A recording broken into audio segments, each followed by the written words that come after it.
До 18 октября включительно и политорганизации, и те, кто баллотируется по округам, потенциальные участники гонки должны сдать в ЦИК все необходимые документы, включая сдачу залога. Для партии он составляет 1 миллион сомов, для одномандатников – 100 тысяч. Если политорганизация передумает продолжать борьбу, то она должна до 17 ноября включительно отозвать свои материалы из ЦИК. До 24 ноября включительно может сойти с дистанции по собственному желанию кандидат-одномандатник. Кандидатам, получившим не менее 5% голосов, будет возвращен избирательный залог. Бюллетени будут изготовлены до 21 ноября. Если до этого срока партия или одномандатник передумает баллотироваться, то он получит свои деньги назад. Если ему будет отказано в регистрации, то также залог возвращается. Но если же заявление в ЦИК поступит уже после изготовления бюллетеней, средства остаются у Центризбиркома, а после поступают в бюджет. Выдвижение кандидатов по одномандатным округам завершится 13 октября. На сегодня изъявили желание участвовать в гонке 38 человек. Документы для регистрации они должны представить в ЦИК до 6 вечера 18 октября. По спискам кандидатов политические партии, которые выдвигать будут списки кандидатов, должны учитывать, что в конституционном законе есть порядок выдвижения. Количество кандидатов в списке кандидатов не должно превышать 54 кандидата.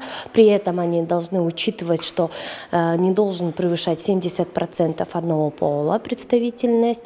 Также минимум 15% до 35 лет должно быть.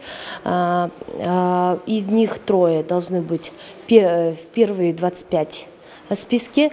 Что касается партий, так 73 политобъединения пополняют ряды участвующих в гонке партий. Правда, уже начались отказы от участия на выборах. Так, например, политическая партия ветеранов войны в Афганистане и участников других локальных боевых конфликтов сегодня уведомила ЦИК об отказе от участия на выборах депутатов Жогорку Кенеша.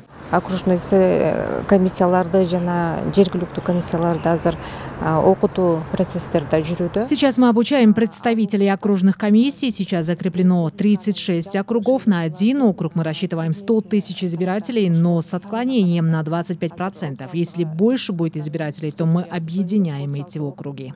Также возникла необходимость в доукомплектовании резерва УИК Бишкека. Столичная ТИК объявляет о выдвижении представителей от органов местного самоуправления и политических партий. Протоколы о выдвижении кандидатур необходимо заверить подписями председателя и секретаря собрания. К протоколу должен быть приложен список участников собрания с указанием места жительства и заверенный их подписями. В ТИК представляется соответствующий документ, заверенный подписью председателя и секретаря собрания регионального отдела политорганизации и печатью. К документам должны быть приложены заявление кандидата о согласии работать в составе УИК и обязательства о соблюдении норм избирательного законодательства. Копия паспорта, биографические данные с указанием места работы, учебы, образования и контактные данные, также адрес места жительства.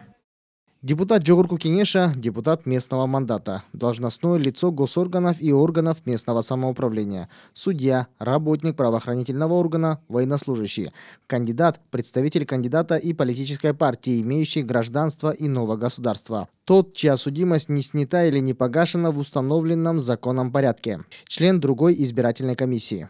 Протоколы также принимаются до 6 вечера 11 ноября в Бишкекском городском кенеше и Бишкекской ТИК. ЦИК аккредитовала, напомним, 244 СМИ и интернет-издания на выборы депутатов. За рубежом также идет активная подготовка к выборам. Ведутся работы по включению в список избирателей соотечественников за границей. С 21 сентября мобильные группы начали работу в России. С 28 сентября по 15 октября запланированы встречи в городах Тюмень, Томск, Хабаровск, Казань, Самара, Краснодар. Подобные встречи проходят также в Италии в городе Рим, а с 1 по 10 октября пройдут в Турции в городах Стамбул и Анталия. В ближайшее время будут также проведены аналогичные встречи в США в городах Нью-Йорк и Чикаго. До 29 октября Центризбирком объявит тех, кто прошел уже процедуру регистрации.